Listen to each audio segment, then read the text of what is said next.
Hello everyone! Welcome back to my channel. Here we are again. Wala na pong iba kundi si Norimix Vlog. For today's video ay isang putahe na nagmula dito sa bansang Middle East na kung tawagin po nila sa Arabic ay Majbous Cement.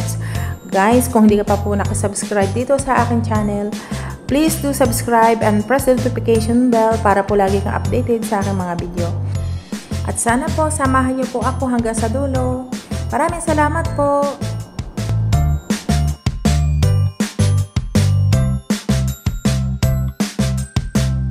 Give it to me like.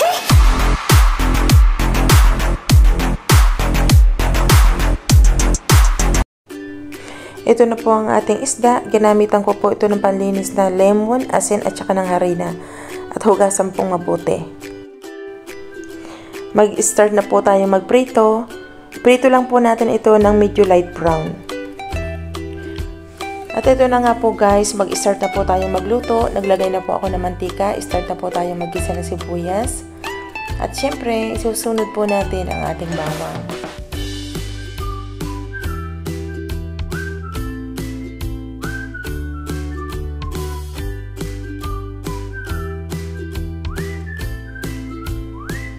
At dahil okay na po ang ating sibuyas at bawang, maglalagay na po tayo ngayon ng ating mga spices tulad ng black pepper, curry powder, mixed baharat, cardamom powder, at meron na rin po siyang asin. Ayan guys, isusunod na rin po natin ilagay ang ibang karagdagan ng sangkap tulad nito mga sili, kamatis, at iba pa.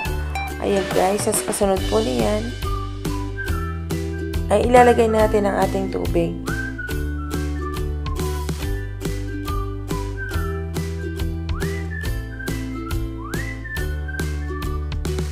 Maglalagay din po tayo ng dinikdik na luya. Medyo dinamihan ko po ang luya para sa ganun maalis po ang lansa ng ating isda. At naglagay din po ako ng dried lemon. Takpan po natin ang ating kaserola at hayaan lang po natin kumulo ito ng mga 10 minutes to 15 minutes. At pagkatapos po na yan, hanguin po natin ang ilagay natin mga gulay.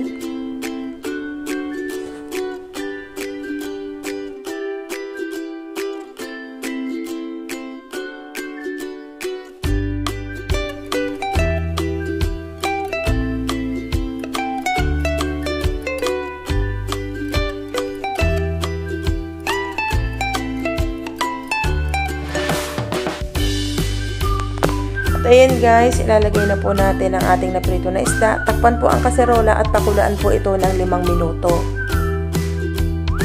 Huwag po nating hayaang kukulo ng matagal. After 5 minuto, hanguin na po natin ang isda isa-isa. At iset aside lang po natin at ngayon po sasalain natin ang ating sabaw para maalis po ang sapal.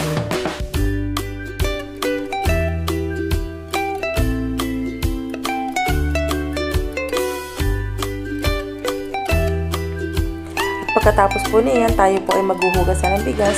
Ito pong bigas ay hinugasan ko ng 3 beses hanggang sa luminaw po ang kanyang sabaw. At ibababad po natin ito ng 20 minutes to 30 minutes bago po natin siya ilalagay sa pinaglagaan ng isda.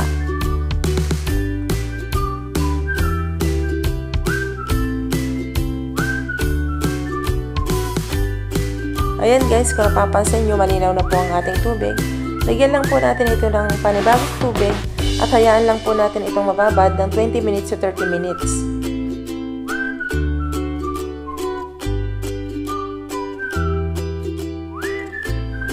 After 30 minutes, pinakuluan ko na rin po yung sabaw na pinaglagaan ng isda. At dito po, natansya ko na rin kung gaano karami ang tubig at ilang taka ng bigas. At siguraduhin po natin na ito ay hindi magiging malata o hindi rin po kukulangin sa tubig. Ilalagay na po natin ang ating nahugasan na bigas.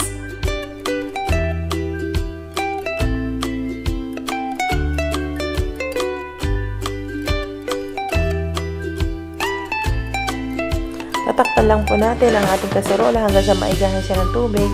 Hayaan po natin siyang mainin. At ngayon po ay naigahan na siya. May nakahanda po tayong saffron dito na ibinabad natin sa tubig at may kasamang rose water. Lalagyan po natin ng saffron liquid ang ibabaw ng kanin. Nakikita nyo naman po ang ginagawa ko. Ganyan po ang gayahin ninyo. Pero kung wala naman kayo saffron, hindi na po yun importante.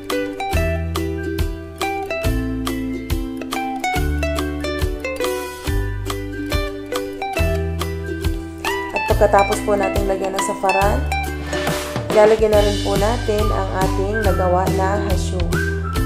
Bali, yung hasyu po na tinatawag na ito po yung toppings pagka isi-serve ang kanin. Ito po ay ginisa lang ng sibuyas na lalagyan ng konting mga spices.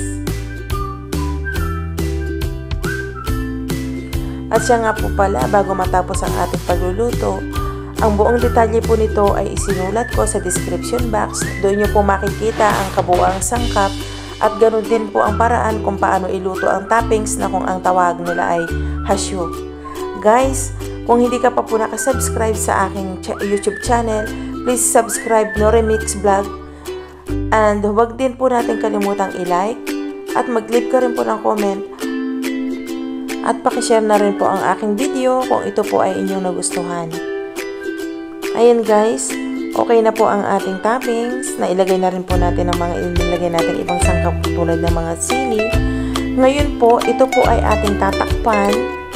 Hayaan lang po nating mainin ng mga 10 minutes bago po natin i-serve.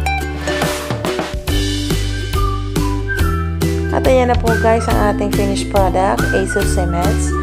Thank you for watching and ingat po tayong lahat. God bless!